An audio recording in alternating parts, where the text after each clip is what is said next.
Glass Slipper. So I'm Tykah Echols. Beauty for Ashes, Finding Spiritual Meaning in Cinderella is the name of my project.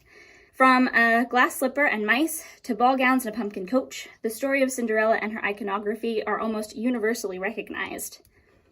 With the French retelling from Charles Perrault came the famous symbols of the glass slipper, the pumpkin coach, and the fairy godmother.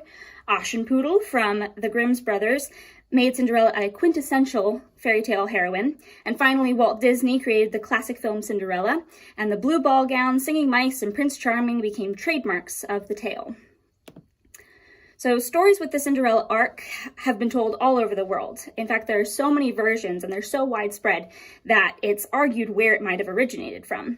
There's evidence that the oldest written version is from Chinese culture from the mid-9th century, which is over 700 years before the oldest European version was written. But many Cinderella critics agree that there are too many unknowns and possible corruptions of the story to really pinpoint a geographical location for the origin. But because there are so many variations, organizing the different tales is an important part of studying Cinderella. Marion Wolfe Cox created the most effective system in her collection of 345 variants of the Cinderella story. She divided the stories into 3 major categories: Cinderella, Caporushes, and Catskin. And then there was a 4th category for the indeterminates and a 5th for male protagonists, where there was a male Cinderella of the story. But all of these stories have in common these parts of the story structure. So it begins with the death of a mother, then there's the introduction of a conflict, then the protagonist is put into servitude, then the protagonist interacts with royalty in some way, and then they are identified by some object, and then they end up marrying the royalty. So critics and folklorists have studied Cinderella through many different lenses. Psychological lenses have been used to analyze the significance of the mother-daughter relationship in the story. Anthropological views argue that the story originated in China because of the power of the shoe symbol. In Chinese culture, when a woman wished to have a child, she took a shoe from the temple of the goddess of fertility and forced the goddess to bring the woman a child so that the shoe would be returned. There's also a plethora of literary retellings of Cinderella, including Jane Eyre and Ella Enchanted and just so many others. And finally, Arland Usher argues that the Grimm Cinderella is a spiritual allegory for the journey of the soul and the image of divine inspiration. It certainly makes sense that this story is so popular to so many critics, for them to see it and retell it. It is a strong and compelling story with a clear villain and an underdog protagonist and a satisfying happily ever after. But I would argue that the long enduring nature of the story stems from something deeper than psychology or literary critique. By applying the science of correspondences revealed by Emanuel Swedenborg, I will interpret Cinderella as the source of a spiritual lesson. I narrowed my study to the first 2 categories of Cinderella, which are Cinderella and Catskin. I also focused on the Grimm's tellings of these stories, Aschenputtel and Allerlura, or Alfer. So these are from the first 2 categories, as I said, and these are the plot points which they share. The mother dies. There is the introduction of conflict, which is different for Alfer and Cinderella. They are both put into servitude. They both attend 3 different festivals or balls. There's a flight and a deception. They run away from the royalty. And then their identity is revealed through 2 different objects for the different stories, but they both end in a marriage. So I will, for the sake of time, I will go into detail with Cinderella and then only sort of summarize Alfer's spiritual interpretation. So for Cinderella, here is the list of characters and symbols, along with their spiritual meanings, which you can reference as I work through the story. So Cinderella represents us, or our minds, as we undergo the spiritual process of regeneration, or the purification of our will and intellect. With the use of our freedom and rationality, it is up to us to take our will, which is evil from birth, and purify it by elevating our intellect, learning truth, and applying it to our lives. Cinderella's story begins with the death of her mother. The mother corresponds to truth, meaning that this journey of regeneration begins with the death of the truth in us. By virtue of being a mother, she symbolizes the comforting truths we have had since childhood. They are the loving and guiding principles that have helped us grow up. When we are done growing, however, it is time for our faith to mature, and that transition begins with a denial or doubt of the truth. When we begin to doubt those truths, they are effectively dead in our minds. Although this death is an important step in our spiritual development, that denial and doubt makes us vulnerable to the evil in our will and affections. So for Cinderella, the conflict is in the form of the stepmother. In contrast to a biological mother, a stepmother corresponds to falsity, which are facts or ideas that stand in the place of truth but are not really true.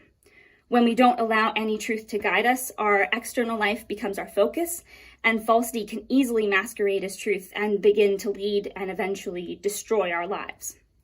Natural loves like love of self and the world are prioritized over love of the Lord and the neighbor. We become slaves to our own senses and natural desires, just as Cinderella is enslaved by her stepmother. But there is hope in the remnant truth, which acts as a seed for regeneration. Even when our lives have been taken over by evil and falsity, remnants are those small amounts of faith and charity which were implanted in us in childhood and keep in us a small affection for truth. The tree which Cinderella plants over her mother's grave corresponds to these remnants. When Cinderella plants the tree over her mother's grave, she gains the help of the birds in the tree, and they give her the opportunity to attend the festival through dresses which they throw down to her. The birds correspond to thoughts from the remains, which give us the ability to separate truth from falsity. The birds, along with the dresses that they give her, give Cinderella an affection for truth and the ability to perceive falsity. By contrast, the prince corresponds to those governing and principal truths which are from the Lord and lead to salvation. These are truths that are about loving the Lord and the neighbor. Cinderella's wish to attend the festival symbolizes the affection for truth that still remains even when we are ruled by evil and falsity. In order for us to purify our will and replace the evil in it with good, our intellect must collect truths which will govern our lives.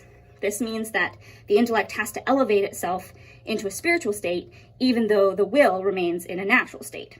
Cinderella adorning herself and attending the festival corresponds to this elevation of the intellect. Since the prince corresponds to those higher truths from the Lord, Cinderella interacting with him are the interactions between us and the truth. Rich clothes correspond to genuine truth, which we can try on, and when we try these on, we have the opportunity to apply them to our lives. By contrast, the servant clothes represent natural or lower truths. Since Cinderella received her dresses from her mother's grave, or the tree over the mother's grave, it is from the remains of affection for truth, which allows us to perceive and understand the truth. This is our chance to see external truths and apply it to our lives, at least briefly. But the conjunction between the prince and Cinderella as dance partners is only a glimpse at our spiritual potential or our spiritual self. The conjunction ends because conjunction happens step by step, and it can't be completed by just one interaction. Eventually, the intellect has to leave its elevated state and return to the natural level of the will. Cinderella wants to go home and hides from the prince when he wants to find out who she is and where she lives. This is the break in conjunction when we are not yet ready to bring the truth fully into our lives. Cinderella returns to her servant's clothes and greets her stepmother and stepsisters when they arrive home, so she's still under the slavery of those falsities. Despite our new knowledge of truth, we are not yet ready to bring it into the home of our will. This pattern of interaction with royalty and flight is repeated 3 times because there are 3 steps to full conjunction. By the 3rd interaction, we love the truth and are ready to apply it to our lives. But first we have to purify our will and create a home for the truth. This final step of the story is where the prince seeks out Cinderella at her home. But we still have to get rid of those falsities that are closest to ourselves and most fully ingrained in our will. And those are the falsities represented by Cinderella's stepsisters. They want to pass themselves off as Cinderella so that they can marry the prince. This is the part of us that still wants to use the truth for our own personal and selfish gain. But from the earlier steps of conjunction, we can now recognize the truth, and when we see the truth, we can see falsity. By using our understanding of the truth, we can identify and reject those affections for evil that are still in our will. When the final separation is done and we've gotten rid of the stepsisters, The truth can be welcomed into our will, and the conjunction of our will and intellect can be complete. This is the prince finding that the shoe fits Cinderella and marrying her. So that's my explanation of Cinderella. And then Ulfr is very similar, as you can see from the list of her significant symbols and what they mean spiritually. The main differences are in the conflict. Instead of the evil stepmother, Ulfr is threatened by an incestuous father who wants to marry her. The father corresponds to evil, which wants to profane the truth. And Ulfr tries to deter him by asking for 3 dresses and a cloak made of fur from all the animals in the kingdom, hence Ulfr, and hopes that he will not be able to provide them. But when he is able to give them to her, Ulfr takes the dresses, the cloak, and 3 golden items and runs away from him. These dresses and the items and the cloak all represent remnants of truth that we need to go through the process of regeneration. After running from her father, Ulfr disguised herself under her fur coat and becomes a servant in the home of a different king. The progression of conjunction with truth is the same for Ulfr as it was for Cinderella. The only difference here is that there is less of a gap between the truth and the intellect, because you can see this because Ulfr lives in the king's kitchen and only moves from the kitchen to the court. It's not a full local transition. So the will is almost to the level of the intellect and only needs some small purification. After the 3rd ball, the king sees a golden ring he slipped on her finger and while they danced, and throws the cloak off her, revealing her identity, and they are married. So what does all this mean? So in summary, despite their differences, these stories tell the same spiritual story. They show us that if we are to purify our will and grow closer to the Lord and his truth, we have to elevate our intellect. We have to adorn our minds to better reflect and understand spiritual truths. Through the beauty of understanding, we can recognize the evil and falsity within us and separate ourselves from it. We have to create a home in our lives for the truth so that we can bring the love and wisdom of heaven into our hearts. So I hope this spiritual interpretation can be added to the ever-growing inventory of Cinderella retellings, and I hope it can serve as a foundation for understanding any version of Cinderella, regardless of changes in detail or structure. A spiritual meaning should enhance and complement the literal story so that it can be better enjoyed all the more. This study has certainly enhanced the original telling for me, and I hope it will do the same for others. Thank you. And now, if we have time, I'd like to open it up for questions. Yep.